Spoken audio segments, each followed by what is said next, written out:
Yazım. Yazım. Ehtiyac yoxdur yazmağa. Ə, Azərbaycanda təhsilin əsas məqsədi. Təhsilin əsas məqsədi deyilən nə başa düşülür? Yəni biz şagirdlərə təhsil veririk. Biz müəllimlərə təhsil veririk. Biz bakalavrlara, magistra təhsil veririk. Təhsil verməkdəki əsas məqsədimiz nədir? Təhsil verməkdəki əsas məqsədimiz alim yetişdirmək. Hamı alim olsun, hamı mükəmməl formada hər şeyi bilsin, hamı mükəmməl formada həyatda hər şeyi bacarsın demək deyil. Bizim təhsil verməkdə əsas məqsədimiz şəxsiyyət yetişdirməkdir. Şəxsiyyəti Bəli. biz dövlətin tələblərində keçmişdik. Dövlətin qoyduğu tələblərdə şəxsiyyət. Şəxsiyyət nə idi? İdraki, emosional, psixomotor bacarıqları olan, yəni düşünən, hərəkətini bilən, danışığını bilən, hisslərini, emosiyalarını düzgün idarə etməyi bacaran, psixomotor, əl, qol, bacarıq qabiliyyətləri olan vətəndaş yetişdirmək. Və bundan əlavə, bura əlavə eləyə bilərsiniz. Biz orada milli bəşəri vətəndaş sözünü eşitmişdik. Milli bəşəri vətəndaş nədir? Milliyyətçilik, milli vətəndaş nə deməkdir?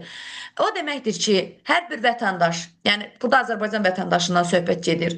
Yaşadığı ölkənin, dövlətin qarşısında öz məsuliyyətini dərk etsin. Ölkənin qarşısındakı bizim məsuliyyətimiz nə ola bilər? Azərbaycan konstitusiyasına uymaq, qayda qanunlarına uymaq, məsələn, yol hərəkət qaydalarına uymaq. Məsələn, etik davranış qaydalarına uymaq, insanlarla ünsiyyət davranış qaydalarına uymaq, uşaqlara qarşı diqqətli olmaq, onların hüquqlarını qorumaq, öz əmək hüquqlarımızı bilmək, səsvermə hüquqlarımızı bilmək, azadlıqlarımızı bilmək və sair və ilaxır.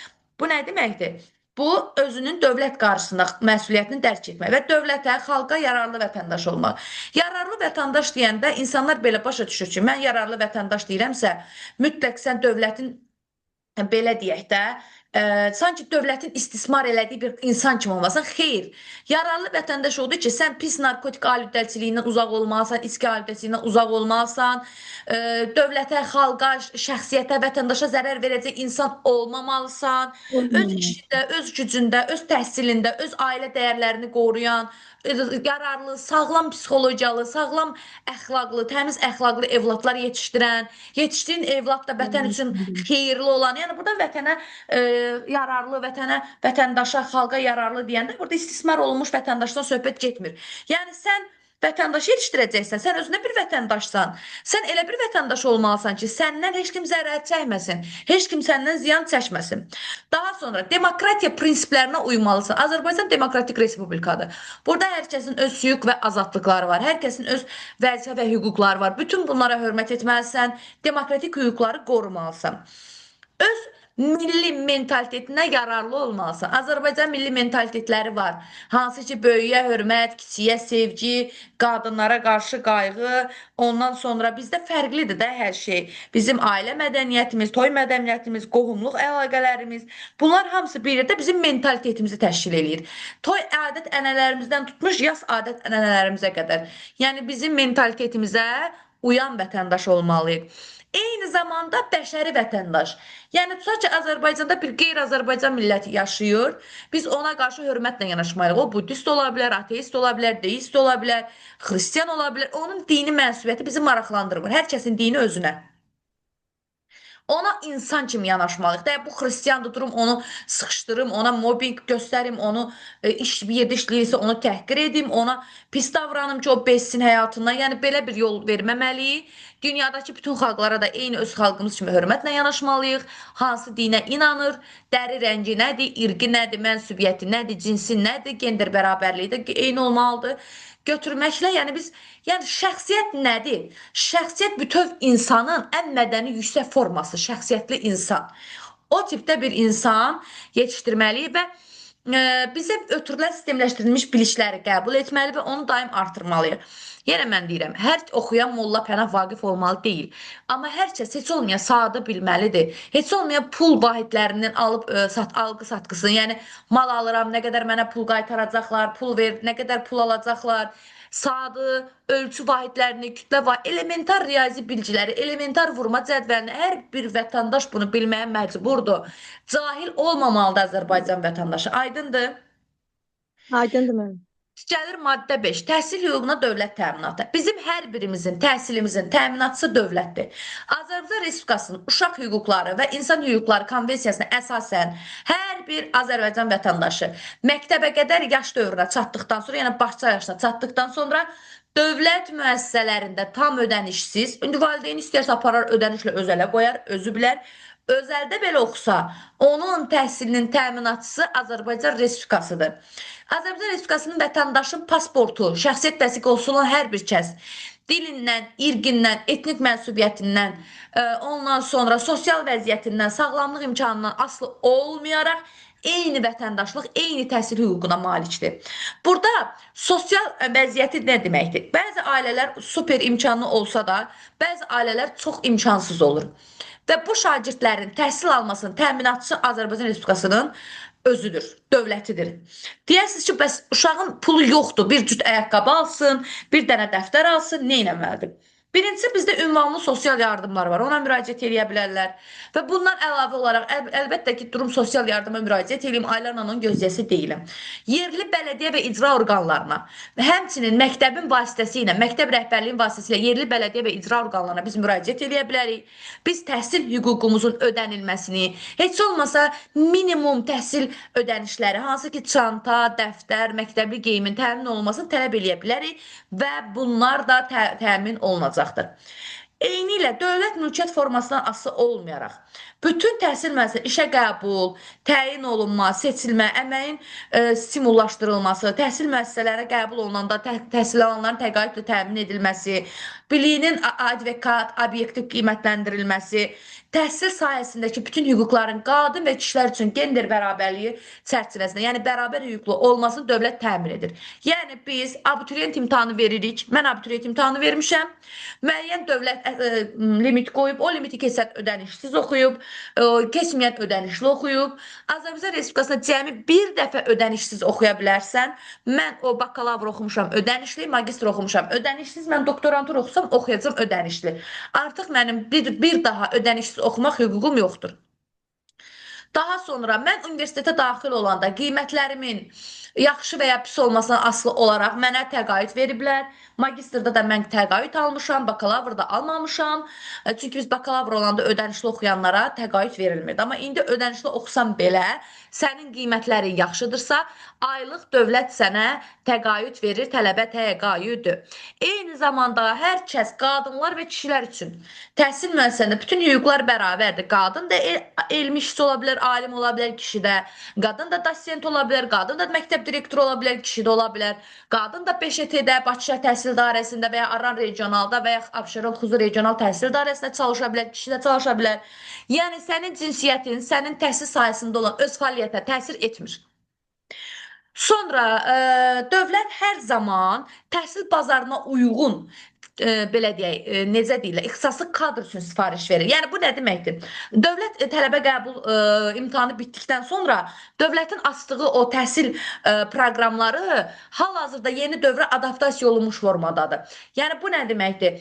500 nəfər müəllim sifariş verirsə, 600 nəfər IT mütəxəssis sifariş verir. Yəni o ali təhsil müəssisələrində təhsil yerlərinin açılmasına sifariş verir ki, məsələn, IT mütəxəssislərin qəbulunu daha yüksək eləyin və ya polisin işə qəbulunu daha yüksək tələb qoyun ki, bu il minimum 600 nəfər qəbul olsun, bu il minimum 800 nəfər qəbul olsun və s. və axır.